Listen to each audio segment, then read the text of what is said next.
սարը վարա, ես ինձանից տեղյակ չեմ։ Սաղոր էս տամեջ փակված եմ։ Ես ինչ իմանամ դուրս ինչ մուտիտներ ա ֆռում։ Հələ մի րոպե։ Գողը այգույն դու չես ուղարկե իմ մոտ։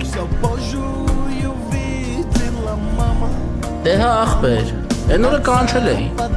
Դե որ դու խնդրել էիր ինձի երեխու մոմենտով։ Կանչել էի, որ հետը խոսայ, երեխուն դնենք քերով։ Դաժե իրա մոտից Սլավիկին եմ զանգի ախպեր։ Դե Սլավիկը ինչ ասեց։ Ասեց եթե բջե դու ես գառան տկայնում, ես ոչ մի խնդիր չեմ տենում։ Ոնց բջե։ Սլավիկին ասել ես քերը փքիս համար։ Դե հա, բա այդ եմ ասում քիթ Ղուրբան ջան։ Վիզ եմ դնում մեր երեխու համար ախպեր։ Բա հետո հլա ասա, արդեն հետաքրքիր է։